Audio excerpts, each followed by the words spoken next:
Podemos continuar? Bom, então,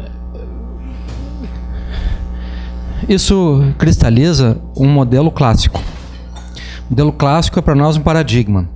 E sobre esse paradigma, o que importa é nós vermos onde ele aparece, como ele incide, o que ele significa, o que ele representa, e onde estão, claro, as transformações, mutações, rupturas que singulariza. Também se trata de um quadro complexo. Vejam que essa ordem racional, é claro que é fácil nós vermos a analogia disso com um discurso, por exemplo, higienista, ou de imposição arquitetônica, ou de concentração de poder, porque ele é favorecido pela racionalidade. A racionalidade está sempre ampliando a potência, especialmente de quem já tem a potência. Mas, na sua matriz, tinha outra finalidade e outro efeito, de quebrar assimetrias orgânicas, a partir de um modelo parametrizado, cujo, em última instância, cujo resultado poderia ser uma mutação pró-equilíbrio, na ideia de Polis. Isso é uma ambiguidade, porque a adoção desse modelo clássico, que se afirmou no mundo antigo, e depois, na Revolução Renascentista, a partir da Revolução Renascentista, no urbanismo moderno, ela, sim, atualizou essa ordem, essa racionalidade, ampliou, adequou ao modelo da cidade europeia e ao modelo da cidade colonial. A cidade colonial, em particular, foi o laboratório dessa imposição de norma por autoridade via cidade. Mas, ao fazê-lo, claro, faz um outro território, um outro regime de mudanças, que agora segue tensionado. Então, agora nessa segunda parte, eu vou concluir essa exposição de um caso clássico, com uma ilustração bem próxima de uma prática de pesquisa, para mim muito orgânica, porque envolveu o meu corpo diretamente, né? Vocês vão ver agora, que foi uma pesquisa arqueológica sobre cidade, habitação e cidade, realizada no Mediterrâneo durante 15 anos, e que me colocou diante desse desafio de usar todas as teorias urbanísticas e de habitação com que eu formei minha visão humanística sobre isso. E basicamente, Fábio, era visão clássica, né? Visão clássica, né?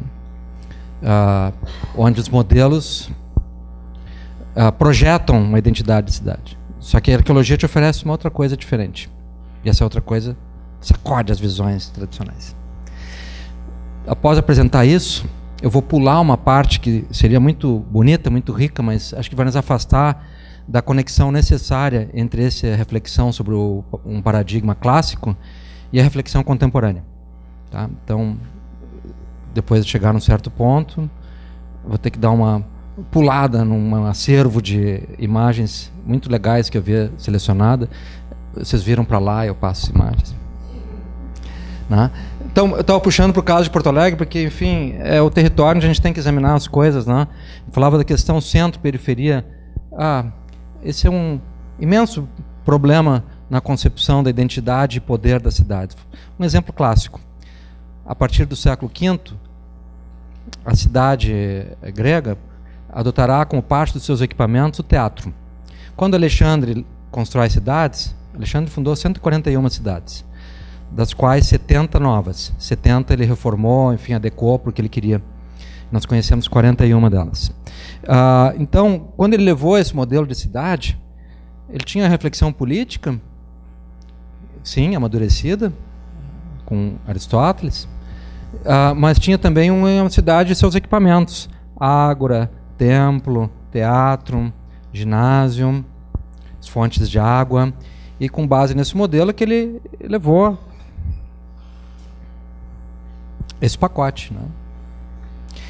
Esse modelo é o modelo da cidade centrípeta. Ela converge para o centro. E no centro está o poder. Posteriormente, essa noção da cidade centrípeta será consolidada e amarrada com um fim imperial por Roma. Porque Roma, o urbanismo romano, ele acrescentou uma outra fonte para essa cultura ortogonal planificada, que é o castrum. O castrum é o quartel, a guarnição. Então, no mundo romano, se produziu uma síncope entre a teoria urbanística vitruviana e a teoria militar do espaço fortificado em forma ortogonal, assim colocado. E, claro, ali o critério que não havia no mundo grego, dos dois eixos, né, do cardos e do decumanos, e no coração de ambos o umbilicum, que está na concepção grega, que está na vitruviana, que vem para a concepção moderna. Mas acrescentou a questão política, de império, ali colocada. Tudo concentrado no centro, a serviço do poder concentrado, no caso de Roma, império, no caso das metrópoles coloniais, igual serviço. Manda o general tomar o poder em Córdoba e dá para ele um mapa. Ó, entra pela avenida principal, caminha 10 quadras, vai ter um prédio na tua frente, manda um cabo e um soldado, entra naquele prédio, assim, né? Uma cidade orgânica tu não faz isso, uma cidade clássica está pronta para acontecer essa robótica, né? Tudo concentrado no centro. Então, o conflito também é naturalmente entre centro e periferia. O teatro, para ele entrar para o coração da cidade, foi uma operação geopolítica feita por um Getúlio Vargas do mundo grego, que foi o tirano Pisístrato, com poder autocrático, criou políticas que favoreceram a emergência e a dinâmica de cidadania e econômica de vitivinicultores, gente periférica economicamente, mas que é privilegiada por esse tirano, no momento que antecede a polis democrática, no século VI. E como parte dessas políticas, ele pegou a cultura desses camponeses, vitivinicultores, e converteu em um espetáculo da cidade, que veio a ser o teatro, colocado junto à Acrópole, no calendário da cidade, subsidiado pela cidade, discutindo a cidade, discutindo a polis. Aí está Ésquilo, Sófocles, Eurípides, estão, não, os três grandes tragedistas, que são antropólogos, sim, eles pensam uma nova visão humana, uma nova antropologia política, mas estão criando essa ideia da polis por meio do teatro. Então esse Dioniso é integrado, é colocado no coração da cidade. Tudo converge para esse centro, que não é a Ágora. A Ágora é um dos elementos, ali é uma órbita cujo axis mundi, cujo eixo, está na Acrópole, né? A Ágora, o Pnix, que é onde está a Assembleia Política, o teatro, algumas fontes d'água, e o axis mundi, o eixo que está na Acrópole. Tudo converge para ali. Ora, veja o que aconteceu, agora só para a gente ter um parâmetro de conflito, né? Porto Alegre, deixa eu ver se cabe no mapa anterior, talvez aqui. Carnaval em Porto Alegre, que é o dionisismo contemporâneo. Era aqui nas avenidas do centro, né? Bom, era nos bairros, depois passou para as avenidas, até que uns 10 anos atrás se estabeleceu um conflito ideológico, cultural, contra o carnaval, porque perturba o trânsito, o comércio, interdita artérias, é incômodo. Solução, ao contrário do que Atenas fez, botar o carnaval no coração da cidade. Botaram o carnaval, Fábio, aqui, ó, era aqui, foi para onde? Aqui, ó. É coisa mais pirada, é o exílio do carnaval. Mataram o carnaval, pegaram cultura popular do carnaval, botaram um lugar chamado Porto Seco. Porto Seco é a cabeça de quem bolou isso, né? Vazia, seca de virtudes, ideias, sangue, vida, né? Então, há uma anti-cidade feita pelo degredo. A cidade usa o elemento centrífugo para exilar daqui a constituição de uma unidade simbólica e para declarar ainda mais a fratura social, socioeconômica, representada, nesse caso, pela cultura popular. Bom, aí emerge uma cultura complementar, e não estava no plano, que é o retorno do carnaval de rua, né? Bloco da Laje, Cidade Baixa, a cidade começa a ferver fora desse quadro planificado. Aí vem a revolta antidionisíaca. Há o barulho, há a vizinhança, há a depreciação dos imóveis. Então, o desconforto de um centro onde o poder está concentrado, né, já avança com critérios, alguns deles higienistas, todos eles antidionisíacos, para dominar isso aí. E agora vamos ver onde é que vai parar isso, né? Será que vai ter mais carnaval de rua no Brasil que vem aí? Porque é uma das questões que nós temos que pensar isso, nesse modelo, nesse regime de cidade, nesse regime cultural que vem aí, que se expressa como poder político, nessa cultura que já existe, nessa intolerância. Claro que eles não têm teoria urbanística, não têm teoria da cidade, né? Não sequer compreendem. Bom, poucos prefeitos compreendem o que é uma cidade, né? A maioria só compreende o que é a ambição de poder e a demagogia. Então, saber o que é uma cidade está muito além das possibilidades, né? Mas saber o que é violência, eles sabem como usá-las, né? Então, nós teremos aqui um quadro de mudanças nessas relações entre centro, periferia, espaço público, cidade, muito intrigante, preocupante, claro, né? Bom, vamos discutir isso mais adiante. Deixa eu falar do paradigma, era só para exemplificar essa questão do centro, periferia, né? Fábio, infelizmente, a gente não vai ter tempo, e é horrível lá, horrível, onde confinaram o carnaval. É uma coisa assim, sem contar que onde tem mais cultura do carnaval é aqui, ó, na Restinga. Então os caras têm que sair daqui, ó, fazer isso aqui, tem que andar quase 50 quilômetros empurrando o carro alegórico. É uma coisa muito pirata. Vou falar rapidamente para vocês desse projeto Apolônia, que eu realizei de 1998 a 2012. Aqui tem um pequeno lapso, é 2012.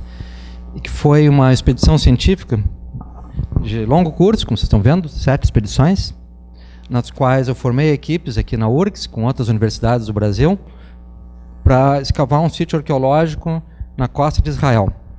E o projeto inicial chamava Em Busca da Cidade Helenístico-Romana.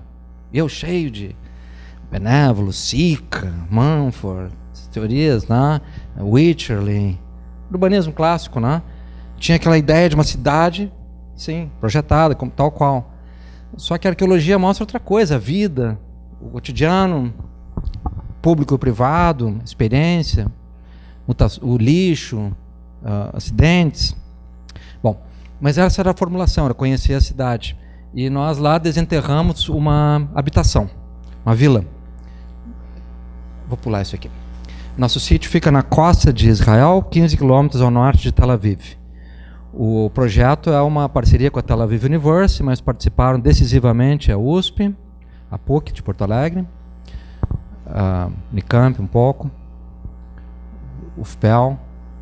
Foram ao todo mais de 50 pesquisadores como vocês lá, escavar, passar a temporada escavando e depois visitando os grandes sítios arqueológicos, os museus, as reservas técnicas, os laboratórios, e daí fazendo mestrados, doutorados, enfim, uma produção de desempenho, de trajetória impressionante. A cidade ela tem 18 séculos de história. Fica na costa do Mediterrâneo, num município chamado Herzliya, que é onde chegou o fundador do sionismo moderno, Theodor Herzl, quando funda o primeiro alicerce de Israel. Então, para eles lá, quase um território sagrado, muito rico, a zona mais rica, o pedaço de território mais rico de Israel é exatamente aqui, onde moram os embaixadores e tal. Isso é Tel Aviv. Então, está conectado com Tel Aviv. Para a arqueologia, isso é um grande desafio. E lá havia notícia de um potencial arqueológico, pela documentação, e uns fragmentos de uma estrutura arquitetônica aparentes. A nossa equipe chegou lá, éramos 16 pesquisadores, e foi uma máquina de arqueologia, foi um troço impressionante, né? Ao final da primeira temporada, em 98, havíamos desenterrado uma vila romana inteira, localizada aqui na área E. Fica bem na beira, o litoral aqui é o mar Mediterrâneo, isso aqui é o interior, tudo isso aqui são prospecções arqueológicas, essa cidade muralhada pelos árabes no ano 700. E a nossa área ficava, portanto, interrompida pela muralha. Isso aqui são curvas de nível de 5 metros, então vocês estão vendo o que fica aqui, tem um abismo, né? Tem um penhasco na orla. Isso aqui é o resultado de uma bulldozer que passou lá destruindo tudo, né? Aqui é um mercado persa que foi desenterrado, acharam-se um camelo, um mercado, um chuk, né? Isso aqui são sepultamentos romanos, sepultamentos interessantíssimos, né? Tem uma visitação virtual lá na minha página. Isso ao norte foi desenterrado nesse ciclo, é o castelo de Arsuf, mandado construir por Ricardo Coração de Leão, quando ganhou aqui nesse território a batalha mais importante da história das cruzadas, a Batalha de Arsuf, em 1191, quando ele enfrentou Saladino. Bom, então isso também foi recuperado no curso dessas escavações, não havia nada aqui, só a colina, e nós trabalhamos aqui na área E, que é a cidade. E depois de encontrar a cidade, eu queria projetar os vetores e seguir encontrando o Templo de Apolo, o Teatro de Dioniso, o Templo de Ártemis, o que fosse, baseado na ideia da cidade antiga. Mas nada disso se verificou. E lá nós encontramos isso aqui, estava um pouquinho aparente na superfície, isso é a muralha árabe, construída em 700, que interrompeu estruturas antigas, né? E no curso das escavações, evidenciamos uma vila no modelo clássico, cujo elemento de ordem é esse núcleo, um impluvium, logo veremos o modelo, quando 4 águas conduzem a água coletada e essa é uma área aberta, em torno da qual há corredores, galerias, que levam aos cômodos, que têm funções diferentes, sendo o mais importante este que está aqui, logo veremos, era onde ficava assentado o pater familias e toda a estrutura de numes, penates, lares, objetos de culto do ancestral, que dava identidade ao núcleo familiar. O restante tem funcionalidade diversa. E esse é um modelo absolutamente clássico de habitação. Aqui está o final da escavação, lá ao litoral do Mediterrâneo. E ao final da escavação nós conseguimos remover as bermas. Deixa eu ver se tem uma não, não tem. Isso é uma apresentação bem abreviada, né? Então, aqui está a estrutura central, os corredores. Isso aqui são sacos de areia para guarnecer, não, o sítio. E essa área que foi escavada, onde foi achado o recinto, ela está incrustada nas paredes dessa colina. Então, uma habitação clássica. Agora vejam um detalhe, que desde o primeiro momento me chamou a atenção. Ela está transversal com relação ao recorte do litoral. E assim que eu percebi essa transversalidade, eu botei uma bússola e bateu ali os pontos cardeais com absoluto rigor. É o primado de uma noção ordenada, eixo cardos decumanos, rigoroso, e que preside essa noção de que a cidade, lá no Oriente, no norte da África, na Ibéria ou na América colonial, qualquer que seja, é a projeção desse vetor organizada como uma continuidade dessa metrópole que ali disciplina o espaço no seu critério. Esse disciplinamento tem caráter cultural também, chamada romanização, cuja compreensão mais clara está naquela cena célebre do Vida de Brian, né? Pergunta o que Roma fez por nós, uma cena muito engraçada. Enfim, dividir a terra, produzir vinho, educar, criar rodovias. Isso tudo implicou uma máscara de pressão cultural, colonial, que foi a pressão romana nesse espaço. Ao fazê-lo, evidentemente, abre conflitos com populações locais, gera revolta social, parte delas aparece nos eventos da aurora do cristianismo, onde há uma tensão entre Roma e judeus, promovida por essa ocupação, por essa presença, né, que aqui se evidencia. Mas ela está ali como sentido de ordem, de autoridade, absolutamente indiferente ao ambiente, né? Então aqui a gente está fazendo a foto com o topômetro, topografia feita, e os espaços, aqui é o caimentum que dava revestimento. Nós removemos aqui 19 toneladas de terra. Vocês não podem imaginar. Parece muito romântico isso tudo, não? Até tu pegar um carrinho de mão, outro carrinho de mão, outro carrinho de mão. O trabalho começa às 5 da manhã, porque após o meio-dia é impossível trabalhar na temperatura de 42, 43 graus. Impera ali. Então, uma fadiga imensa, mas claro, junto com essas 19 toneladas de terra, joias, moedas, lamparinas, cerâmicas, vidrarias, Ali era a maior indústria de vidraria do Império Romano, então achamos maravilhas de vidrarias que vão sendo descortinadas junto com a vida cotidiana de um espaço dinâmico. Nesse caso, um espaço que sobreviveu e foi transformado ao longo de 300 anos aproximadamente. E nós vamos vendo isso camada por camada, assim, recolhendo, evidenciando o prédio lá. Esse é o modelo da Domus Italica. Bom, esse é um modelo mais que hegemônico, é um modelo praticamente absoluto da habitação romana. Qualquer variante dele é desdobramento ou acréscimo dentro desse núcleo de estrutura. Por exemplo, quem vai visitar Pompeia, Herculano, qualquer das sobrevivências urbanísticas antigas, verá esse modelo aqui exatamente. Tá? As falses que dão comunicação com a rua, que levam geralmente ao átrium, o átrium pode ficar na frente, né? E aí existe esse regime muito inteligente, parte da inteligência hidráulica antiga, onde a obtenção e a gestão da água era prioritário, e uma grande ciência também. Então captavam isso por meio de 4 águas que conduziam para um impluvium com efeito térmico e estético.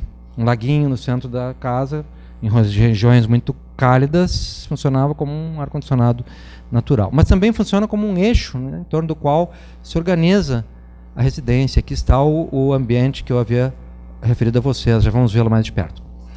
Muitas vezes tem também o compluvium, que é uma quinta água inclinada para aguar o hortus, que alimenta a unidade autônoma, que deve ser essa vila. Vila com 2 L's designa essa habitação romana clássica, né? Isso é uma reconstrução gráfica meio a facão do que seria a nossa vila lá em Apolônia, né? Muito pobre, não achamos as telhas, alguém reutilizou em outro local. Não achamos também o mosaico que haveria aqui, porque esses impluvium era o local predileto para colocarem mosaicos policromados, lindíssimos, aí, com efeito da água, dava uma vitalidade, a imagens de Afrodite, Dioniso, enfim, lindíssimas, né? No coração da casa, uma ideia de sacralidade e bem-estar. Mas este elemento que aqui importa, de nós vermos a absoluta e rigorosa ordenação ortogonal com os pontos cardeais divergindo do ambiente. Ponto. Depois dessa escavação, eu realizei várias prospecções em outros locais, na costa do Mar Negro, na Grécia, na própria Israel, em outros locais, para avaliar potencial arquitetônico, arqueológico, para desencadear projetos, né? E o elemento número 1 é esse.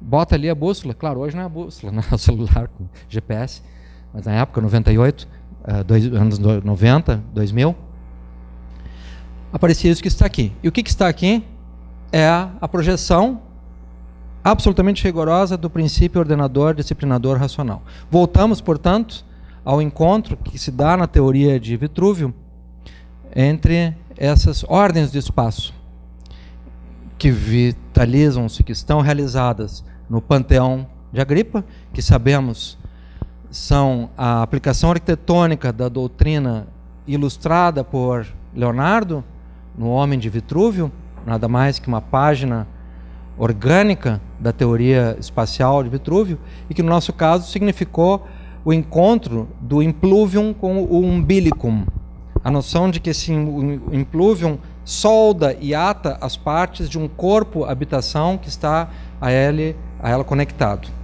A isso corresponde, claro, carga cultural que pode ser lida, examinada, em que a casa é comentada como entidade, como corpo.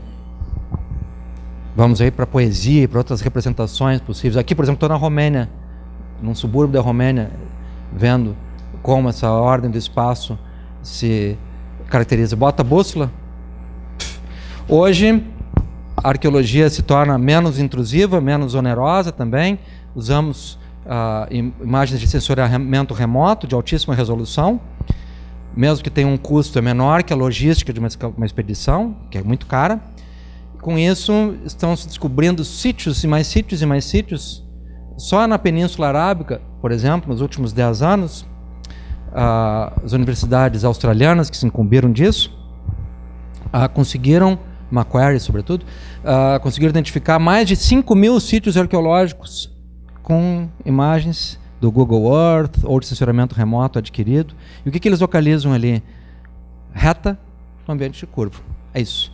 O sensor detecta imediatamente onde tem ordem disciplinada, ali ele faz uma aproximação e passa a ver as projeções daquela reta e rapidamente vê ali a culturalização da paisagem. Que aqui é bússola. Vê que rápido que foi essa mudança. Né? Isso aqui em 2004, essa bússola colocada na parede de um castrum. Bom, mas só que isso me fez ver o que eu aqui comuniquei a vocês. Isso é numa outra cidade na Romênia, a cidade de Alba Iulia. Nas cidades regidas por esse princípio, se pode deduzir a projeção do espaço.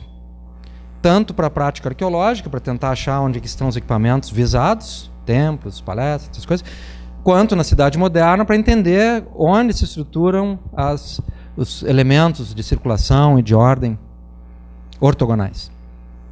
Aqui, caso. E que significam, como corpo também, o predomínio das estruturas vetoriais. Mesmo que nós aqui temos um plano inclinado, enfim, fizemos um intervalo para o cafezinho, mas isso aqui é um plano urbano tradicional, vetorial, que sabemos incompatível com o nosso tipo de liberdade, de inteligência, né, de intimidade psíquica. As pessoas ficam falando, como eu aqui, 2 horas, 3 horas. Claro que o pensamento oscila, as pessoas vão, voltam, imaginam, as interações são aquém da qualidade de pensamento, mas há um vetor se impondo. Bom, eu entendo que isso está ligado a uma relação entre espaço, ensino, cultura, autoridade, cidade, né? Isso está muito bem compreendido, mas o ensino custa abrir mão dessas estabilidades, né, dessas tradições muito consolidadas, que em última instância reproduz o mesmo núcleo, a mesma matriz, a ordem vetorial disciplinada. Aqui eu estou pensando a luz, para não dizer a sombra, mas é a luz, de Michel Foucault, evidentemente, né, entendendo disciplinamento do espaço, ordem, como um sentido cognitivo de poder. Grades, molduras, janelas, pisos, linhas, eixos. Claro que muitos de vocês sabem onde é isso. Quem vai me dizer onde é isto?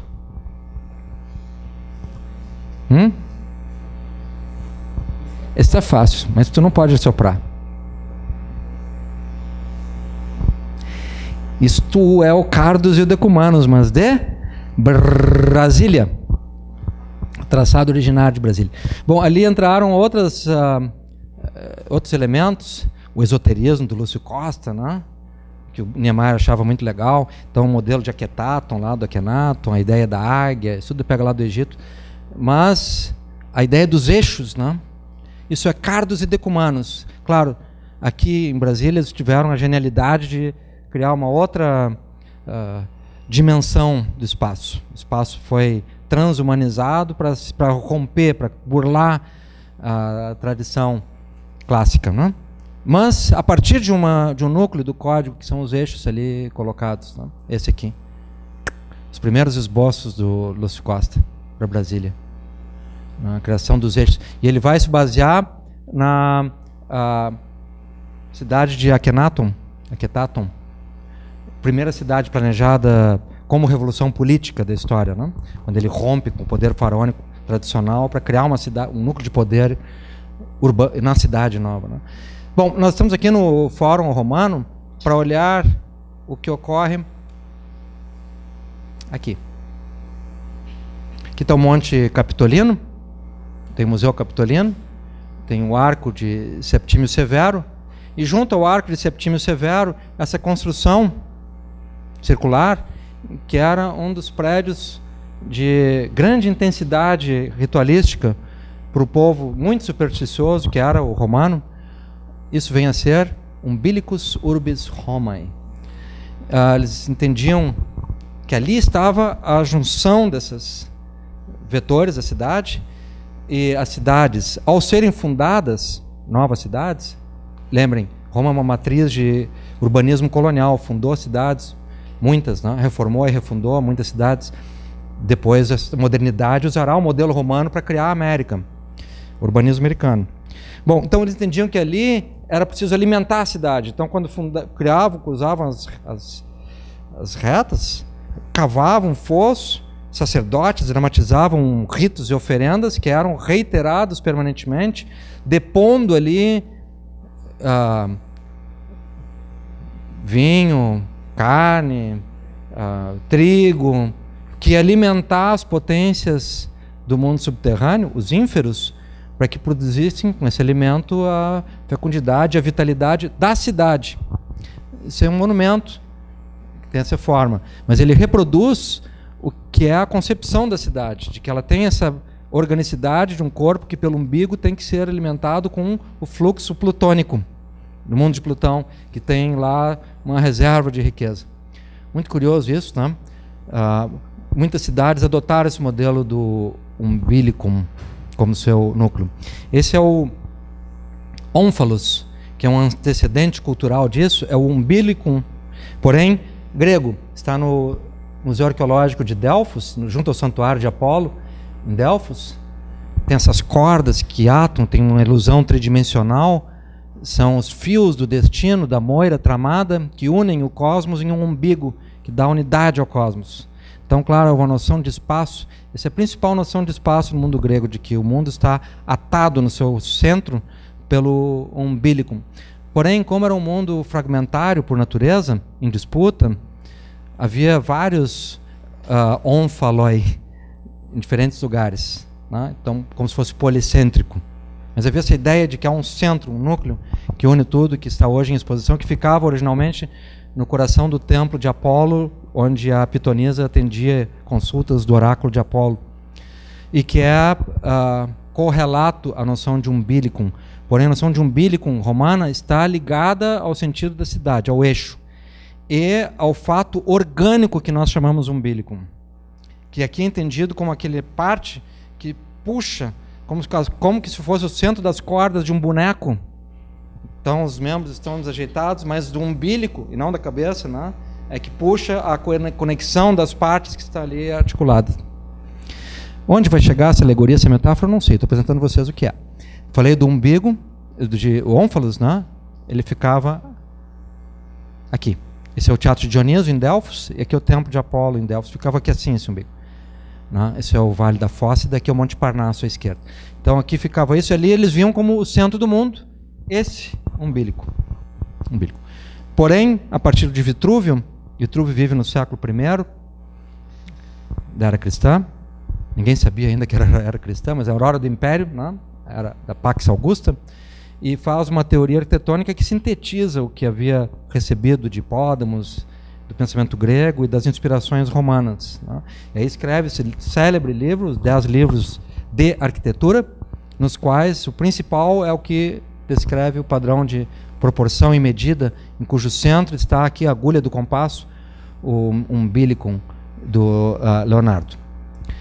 Isso está ligado também a uma noção antropológica concêntrica, que naquela época recebeu um influxo cultural, astrológico.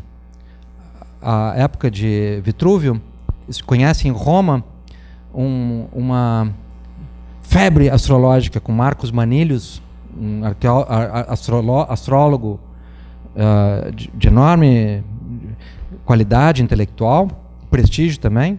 Todo o Império, Otávio, tal, eles têm uma febre astrológica. Então isso está ligado também a uma noção de um templo cíclico organizado por Aion, o tempo da eternidade, o tempo que permanece como ordenação. Daí decorrem representações do corpo do Homo zodíacos como um homo preso nesse ciclo. E logo o umbigo, que era originalmente corpo, habitação, cidade, também se apresenta como núcleo de uma inserção cósmico-astrológica. Isso que parece muito esoterismo, e não é, eu nem sei como é que se faz astrologia, nada disso, nem acredito em nada disso, evidentemente. Isso é a matéria cultural com que evoluiu a noção de corpo dessa era até o século XVI. Tá? É a teoria dos humores e do homo zodíacos. Se torna assim, uma teoria realmente médica, acadêmica, no século XV, XVI, e no início do XVII, na verdade, é que isso será transformado por uma nova visão do corpo, do espaço. Mas essa visão do corpo astrológica é simpática à noção vitruviana de corpo e habitação que eu mostrei antes. Aqui está uma Roma, primavera e as estações, o inverno bem velhinho, né? O verão, a primavera e o outono. Bom, eu vou pular essa parte, porque aqui eu estou exemplificando essa noção cultural em pergaminhos medievais, até chegar ao famoso frontispício do Livro das Horas, dos irmãos Lambourg, Livro das Horas do Duque de Berry. Esse é o frontispício mais famoso da história das Iluminadoras, de 1425, que tem como característica associar aos 4 elementos, ar, terra, ar e fogo, todo o conjunto de relações articuladas do zodíaco com os humores do corpo, presididos por essa inserção, em cujo coração está uma visão do corpo, agora cosmificada pela astrologia. Isso é associado à concepção arquitetônica, porque ao se especular sobre templo, basílica e espaços sagrados, essa concepção de corpo e posteriormente, o seu complemento vitruviano é assumido claramente como critério que preside a formação de princípios edificadores. Então a ideia da cúpula, que Brunelleschi vai revolucionar, e da moderna arquitetura renascentista, consegue aproximar essas duas visões, a vitruviana e a dos humores astrológica. Daí esse fenômeno cultural muito instigante, que vai gerar um esoterismo erudito extraordinariamente complexo, que é a tradição hermética, vulgarmente conhecida como alquimia, na qual todas as enciclopédias culturais, babilônica, caldaica, grega, pitagórica, filosófica, latina, é unida, é aproximada, como se fosse uma doutrina convergente sobre a relação do homem com o cosmos. E nesse momento, já com, vocês estão vendo os princípios de ordem, de proporção e simetria, agregados à concepção astrológica. É com isso que se forma uma parte substantiva, talvez a predominante, das concepções arquitetônicas renascentistas. Daí, para o segundo capítulo, que eu havia prometido pular, então vou fazê-lo. Tá? Nessa parte, eu vou passar rapidamente. O objetivo é apresentar como, nesse ambiente analítico, sob proporção e medida, se reescrutina o corpo humano. Então, do Piero della Francesca, a obra precursora de prospectiva Pingendi, que estão vendo, converte em dígitos, digitaliza as referências de proporção e medida, desencadeando o processo de releitura da anatomia, que passa por Piero, Leonardo, Dürer, e se desenvolve como uma nova doutrina do espaço.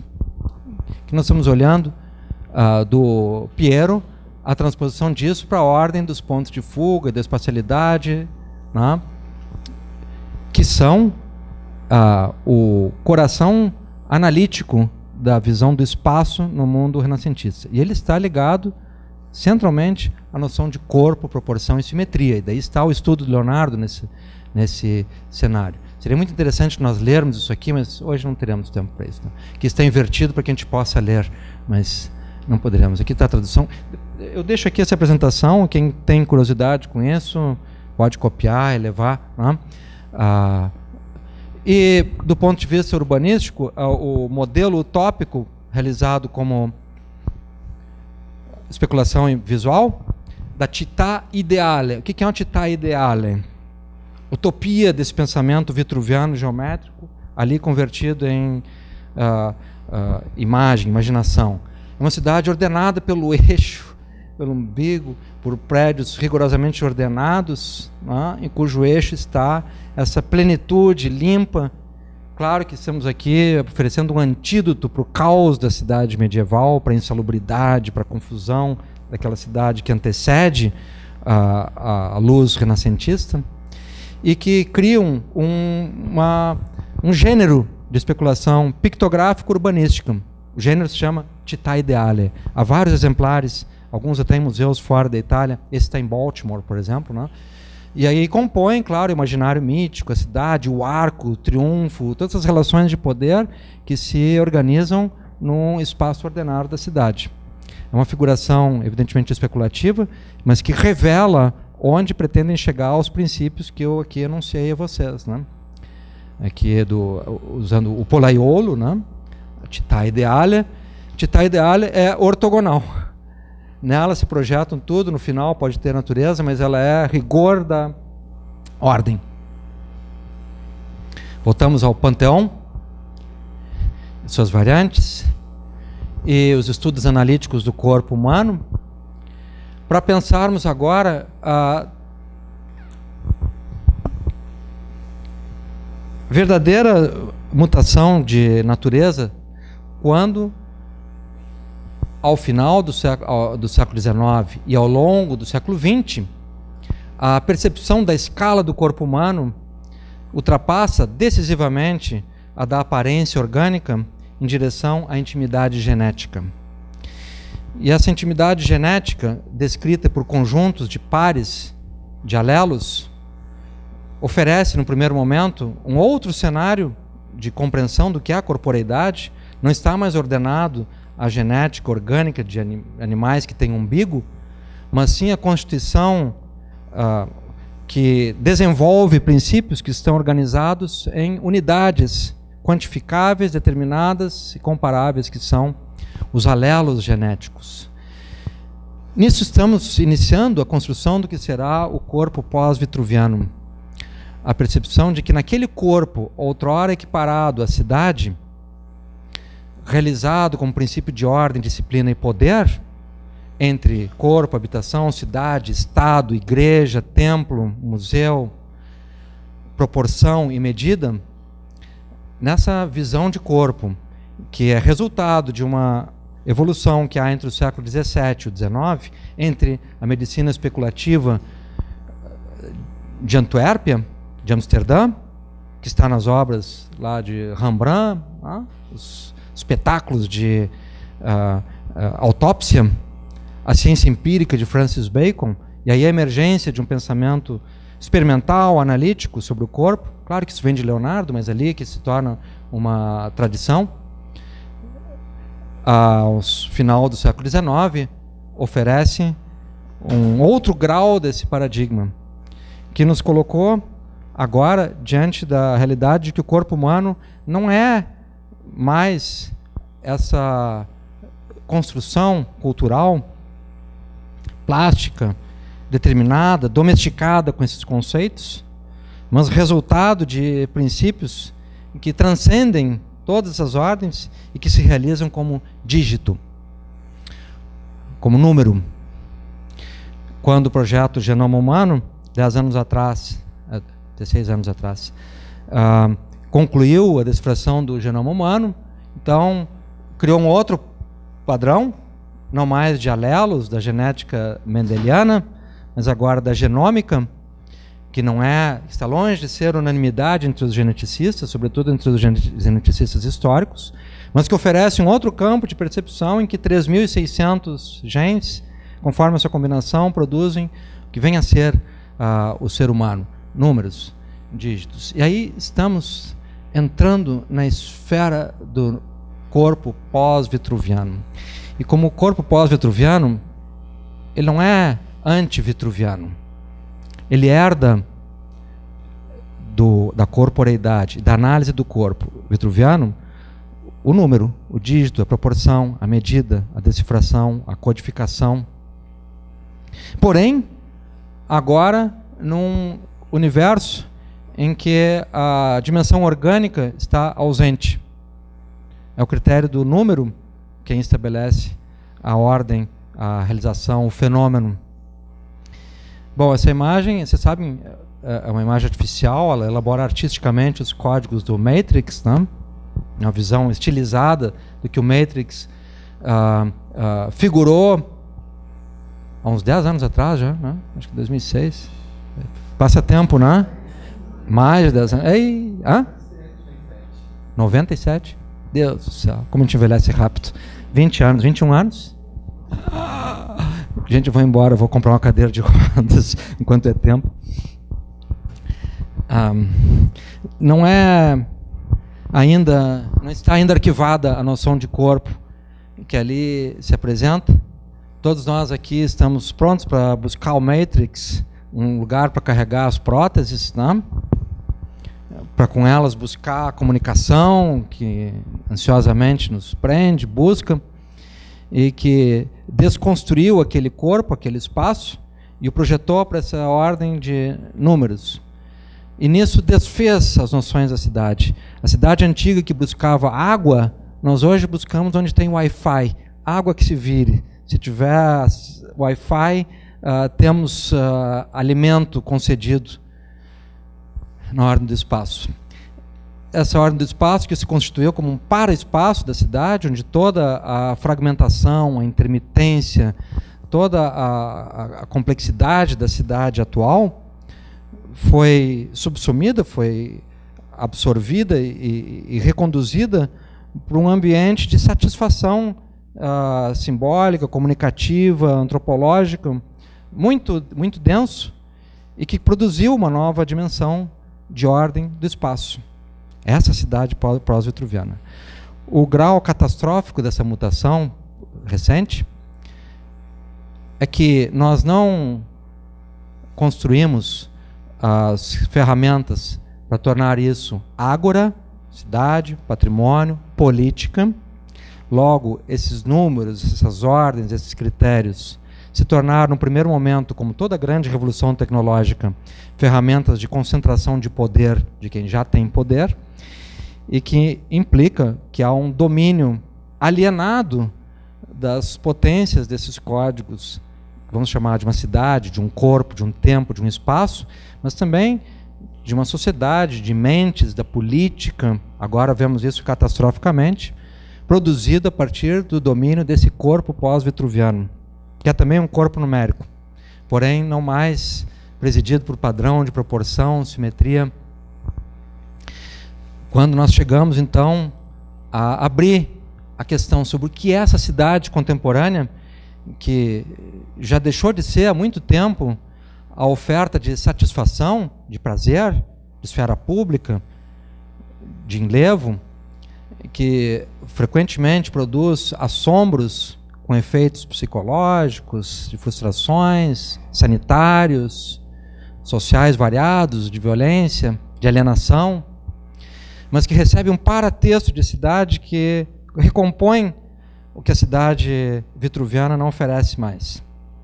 Como se houvessem dois discursos da cidade simultâneos. Porém, um deles, já sabemos, magnetiza, possui um poder, neste momento, extraordinário, pela concentração, pelo tamanho que tem, e pelo fato de que o seu domínio e a sua manipulação ainda não são da esfera pública. Não são ainda da esfera pública.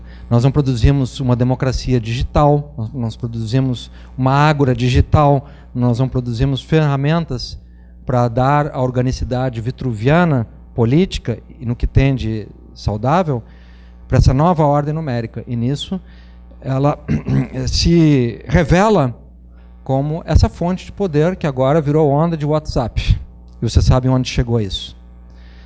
Nas eleições recentes do Brasil, dos Estados Unidos e agora do Brasil novamente. É um corpo pós-vitruviano que está ali em posição. Por meio dessa corporeidade protética que está aqui, a minha está aqui, todos estão com as próteses conectadas de algum modo, e nas próteses a atuação dessa corporeidade fluida. Então, se é pós-vitruviano, é vitruviano, significa que haverá uma esperança de converter esse aparente caos do número pós-vitruviano, da corporeidade pós-vitruviano, da sociedade, da cidade, do Estado pós-vitruviano, em um ambiente como se pretendeu a cidade hipodâmica, ordenado, isonômico, há um longo caminho. Nós hoje somos especialmente vitimados pelo descompasso entre política e tecnologia. A tecnologia ultrapassou a política e deletou a política. É por isso que nós hoje estamos fora da cidade, teclando muito em redes que comunicam, dão o prazer da comunicação, da associação, da aproximação, das identidades, disso tudo, dos coletivos, mas que a cidade não corresponde a isso. E muitas vezes a cidade, antes de corresponder, responde eliminando do seu cenário, do seu sentido, a esfera pública. Logo, a consistência desse modelo de desmaterialização da cidade com a desmaterialização da esfera pública, inclusive no sentido da ocupação da cidade, da vivência na cidade.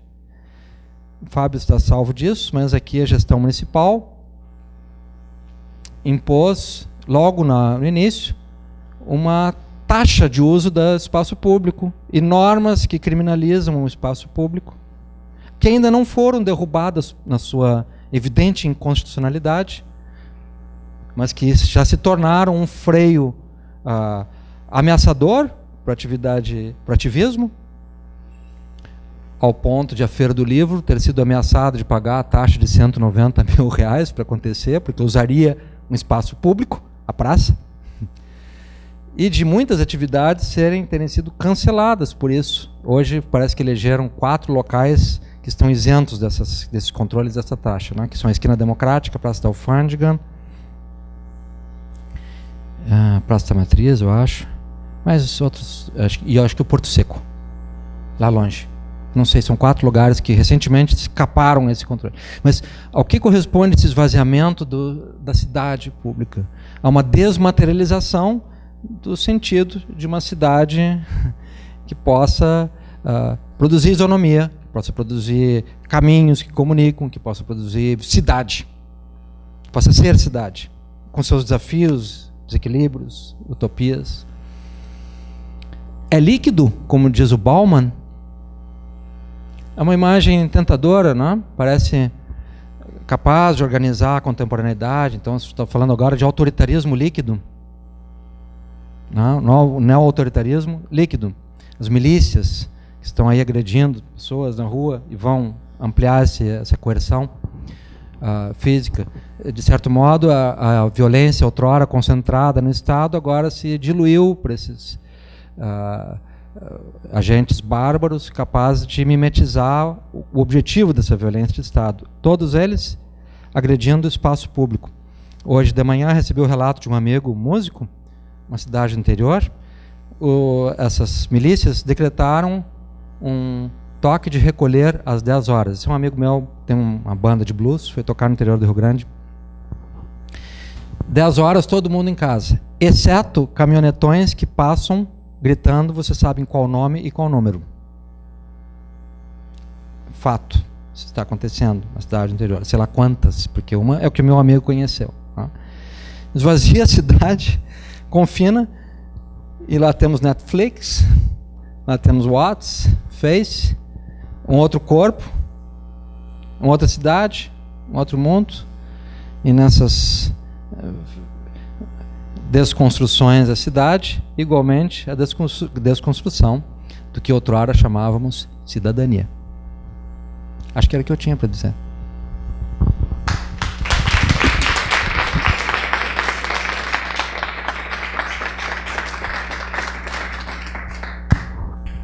Vamos dialogar então, né?